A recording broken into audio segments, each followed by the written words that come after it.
लोग क्या पढ़ेंगे, भारत में संघीय व्यवस्था पढ़ना ना। तो देखो ये बताया गया था संघीय व्यवस्था क्या है कि जब कोई शासन या कोई सरकार जब मिला जुला कर शासन किया जाए, अब उसमें कई समुदाय हो, कई वर्ग हो, कई विचारधाराएं हो और सबको अपने अपने हितों की पूर्ति के लिए उनको अधिकार दिए जाएं। तो देखो भारत में जो संघीय व्यवस्था क्या है कि भारत में क्या है कि भारत का संविधान है ना। भारत का क्या है, संविधान। अब ये संविधान कब लागू हुआ, 26 जनवरी 1950 को लागू हुआ संविधान, ठीक है ना। अब देखो इस संविधान में क्या व्यवस्था की गई, इस संविधान में संघीय शासन की व्यवस्था की गई। अब यहाँ कौन सी व्यवस्था की गई है, इसमें दो व्यवस्था की गई है। पहला क्या है, एक शक्तिशाली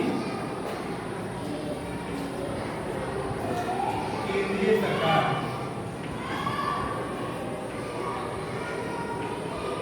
एक शक्तिशाली केंद्रीय सरकार, समझो ध्यान से। और दूसरा क्या है, राज्यों की सरकार, राज्यों की सरकार, ठीक है ना। एक केंद्रीय सरकार जिसको भारत सरकार कहते हैं, एक राज्य सरकार जिसको राज्य सरकार कहते हैं। वहाँ प्रधानमंत्री होगा और स्टेट में, राज्यों में मुख्यमंत्री होगा, ठीक ना। अब केंद्रीय सरकार को कुछ कार्य दिए गए हैं करने के लिए, राज्यों को भी कुछ काम करने के लिए दिए गए हैं। इस प्रकार से केंद्र और राज्यों के अधिकार बांट दिए गए हैं। संविधान में स्पष्ट रूप से काम को वहाँ हम विषय कहेंगे, अर्थात केंद्र सरकार और राज्य सरकार। केंद्र सरकार को, केंद्रीय सरकार को हम संघीय सरकार कहते हैं। क्या कहेंगे, संघीय सरकार। और राज्यों को हम राज्य सरकार कहेंगे, ठीक है ना। क्या कहेंगे ना, अब इसको संघीय सरकार और इसको राज्य सरकार। अब इन सबको संविधान में स्पष्ट रूप से विषय बांटे गए हैं कि किस विषय पर तुम्हें काम करना है। ये तुम्हारा विषय है, भूगोल है, इतिहास है, नागरिक शास्त्र है, भूगोल अर्थशास्त्र है, ऐसे तो वहाँ भी विषय बांटे गए हैं। और देखो 3 विषय हैं ना, विषय कौन कौन से हैं देखो, ठीक है ना। देखो विषय में क्या हेडिंग दी गई है कि भारत में केंद्र और राज्य सरकार के बीच विधायी अधिकारों का बंटवारा। मतलब संघीय राज्यों के मध्य क्या विषयों का बंटवारा, विषयों का विभाजन कह सकते हो, विषयों का विभाजन। इसमें 3 सूचियां बनाई गई हैं। एक है संघ सूची, क्या है, संघीय सरकार संघ सूची पर काम करेगी, ठीक है ना। इसमें 97 विषय, इसमें कितने विषय, 97 विषय, ठीक है ना। जैसे कक्षा 10 में तुम्हें कितने विषय पढ़ना है, 6 विषय। कक्षा 5 में जाओगे तो 5 विषय, बीए करने जाओगे तो 3 विषय, एमए करने जाओगे तो 1 विषय, ठीक है ना। मान लीजिए कि आप एमए कर रहे हैं अर्थशास्त्र से, तो आपको केवल अर्थशास्त्र पढ़ना है। अब इंटर में 5 विषय पढ़ना है, physics, chemistry, bio, English, Hindi, तो आपको 5 पढ़ना है, ठीक है ना। ऐसे ही समझो, संघ सूची में 97 विषय, ठीक है ना। इसमें प्रश्न आता है कि संघ सूची के किन्हीं 2 विषय बताओ। तो संघ सूची कौन से महत्वपूर्ण विषय, जैसे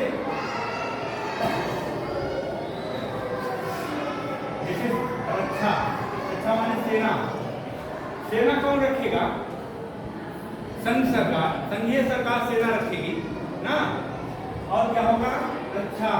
और क्या होगा? डाक, डाक एवं तार, देखो डाक एवं तार ना, विदेश,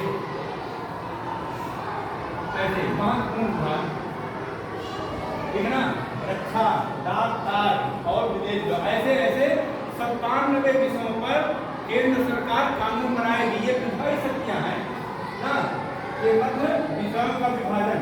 विषय कौन है? मतलब विषय मतलब विधायी। विधायी का मतलब क्या है? कानून बनाने की शक्ति। जब कानून बनेगा तभी तो काम होगा। जब कानून बनेगा तभी तो उस पर सरकारें काम करेगी। तो देखो 57 प्रश्न आता है कि दो संघ सूची के 2 विषय बताओ, तो हम क्या बताएंगे? रक्षा, डाक, तार एवं विदेश। बहुत सारे, रेल भी है ना, रेल याद रहेगा ना, रेल है ना, और भी बहुत सारे, खनन है, बहुत सारे विभाग। 97 विषय हैं। ये तो 3-4 बता दिए, 97 विषय हैं, ठीक है ना। अब देखो दूसरा क्या है? दूसरा राज्य सूची। इनके विषय कितने हैं?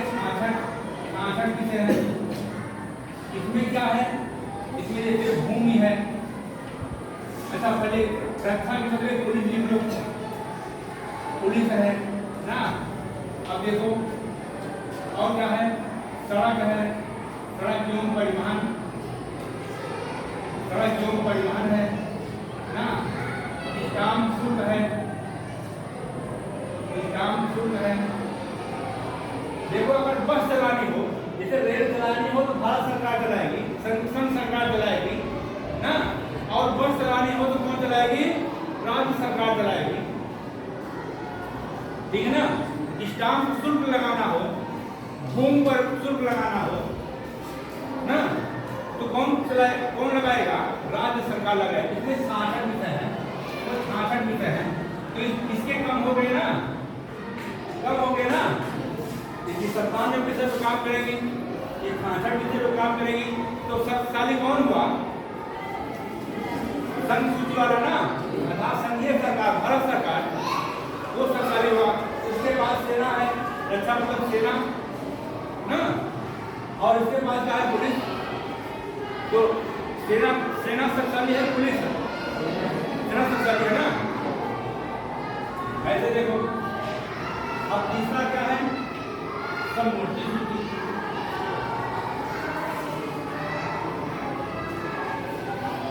इसमें 47 विषय है, ठीक है ना। इसमें 47 विषय हैं।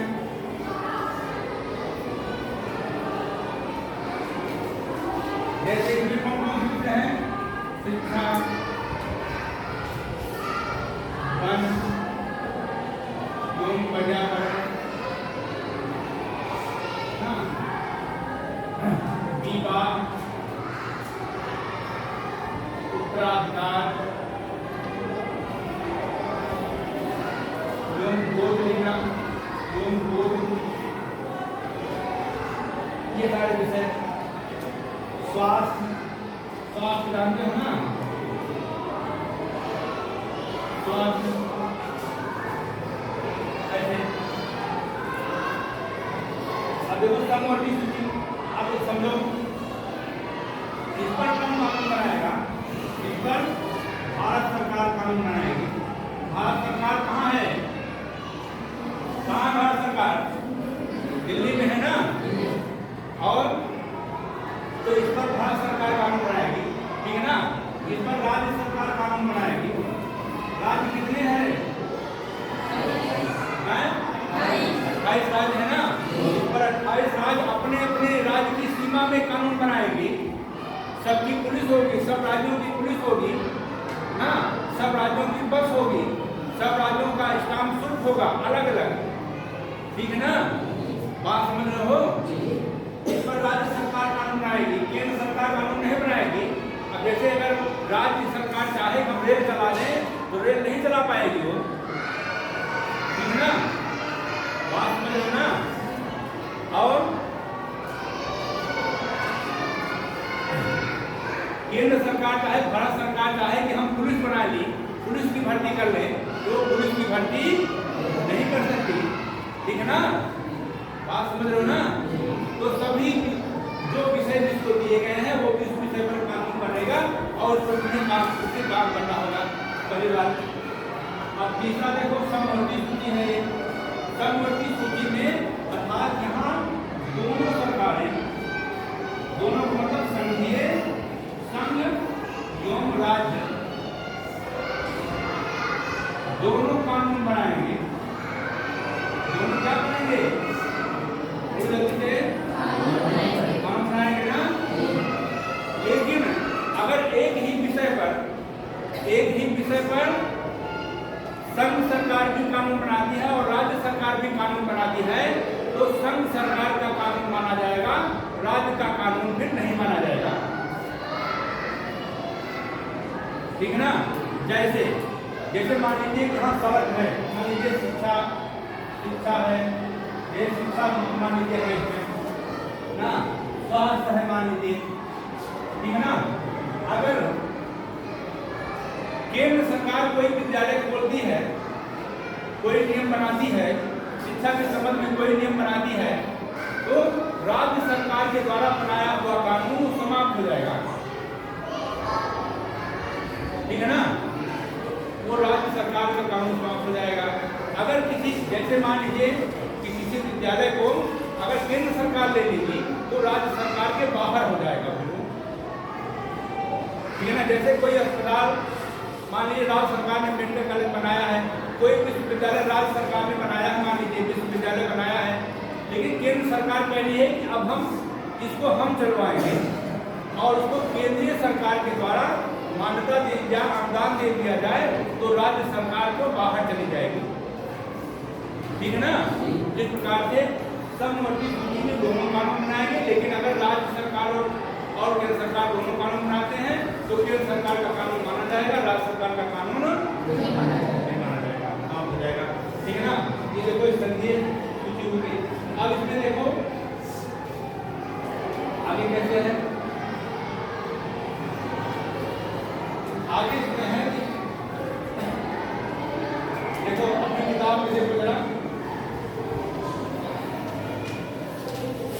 देखो इस पन्ने पर देखो, यहाँ भारत राजनीति देखो और यहाँ देखो एक मानचित्र बनाया गया है, ठीक है ना?